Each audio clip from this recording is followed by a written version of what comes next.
సామెతల గ్రంథం 10వ అధ్యాయం. జ్ఞానము గల కుమారుడు తండ్రిని సంతోషపరచును, బుద్ధిలేని కుమారుడు తన తల్లికి దుఃఖము పుట్టించును. భక్తిహీనుల ధనము వారికి లాభకరము కాదు, నీతి మరణము నుండి రక్షించును.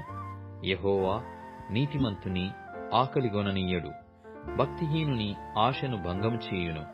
బద్ధకముగా పనిచేయువాడు దరిద్రుడగును, శ్రద్ధగలవాడు ఐశ్వర్యవంతుడగును.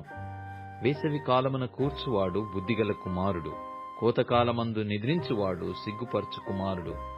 నీతిమంతుని తలమీదికి ఆశీర్వాదములు వచ్చును, బలాత్కారము భక్తిహీనుని నోరు మూసివేయును. నీతిమంతుని జ్ఞాపకము చేసుకొనుట ఆశీర్వాదకరమగును, భక్తిహీనుల పేరు అసహ్యత పుట్టించును. జ్ఞానచిత్తుడు ఉపదేశమును అంగీకరించును, పనికి మాలిన వదరుబోతు నశించును. యథార్థంగా ప్రవర్తించువాడు నిర్భయముగా ప్రవర్తించును, కుటిలవర్తనుడు బయలుపడును. కనుసైగ చేయువాడు వ్యధ పుట్టించును, పనికి మాలిన వదరుబోతు నశించును. నీతిమంతుని నోరు జీవపు ఊట, భక్తిహీనుల నోరు బలాత్కారము మరుగుపరచును. పగ కలహమును రేపును, ప్రేమ దోషములన్నిటినీ కప్పును. వివేకుని పెదవులయందు జ్ఞానము కనబడును, బుద్ధిహీనుని వీపునకు బెత్తమే తగును. జ్ఞానులు జ్ఞానము సమకూర్చుకొందురు, మూఢుల నోరు అప్పుడే నాశనము చేయును. ధనవంతుని ఆస్తి వానికి ఆశ్రయ పట్టణము, దరిద్రుని పేదరికము వానికి నాశనకరము. నీతిమంతుని కష్టార్జితము జీవదాయకము, భక్తిహీనునికి కలుగు వచ్చుబడి పాపము పుట్టించును.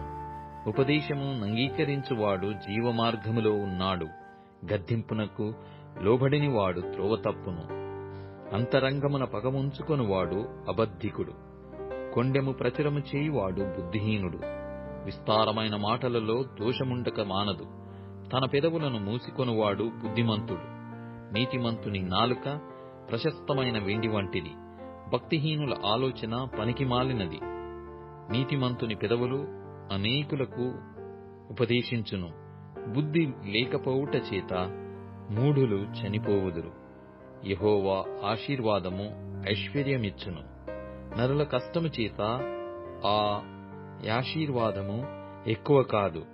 చెడు పనులు చేయుట బుద్ధిహీనునికి ఆటగానున్నది, వివేకికి జ్ఞాన పరిశ్రమ చేయుట అట్టిదే.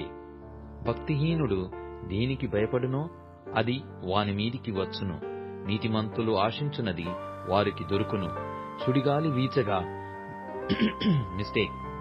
సుడిగాలి వీచగా భక్తిహీనుడు లేకపోవును, నీతిమంతుడు నిత్యము నిలుచు కట్టడము వలె ఉన్నాడు. సోమరి తనను పనిపెట్టువారికి పండ్లకు పులుసు వంటివాడు, కండ్లకు పొగ వంటివాడు. యెహోవా యందు భయభక్తులు కలిగియుండుట దీర్ఘాయువునకు కారణము. భక్తిహీనుల ఆయస్సు తక్కువైపోవును, నీతిమంతుల ఆశ సంతోషము పుట్టించును. భక్తిహీనుల ఆశ భంగమైపోవును, యథార్థవంతునికి యెహోవా ఏర్పాటు ఆశ్రయదుర్గము. పాపము చేయువారికి అది నాశనకరము, నీతిమంతుడు ఎన్నడును కదిలింపబడడు. భక్తిహీనులు దేశములో నివసింపరు, నీతిమంతుని నోరు జ్ఞానోపదేశమును పలుకును. మూర్ఖపు మాటలు పలుకు నాలుక పెరికివేయబడును, నీతిమంతుని పెదవులు ఉపయుక్తములైన సంగతులు పలుకును.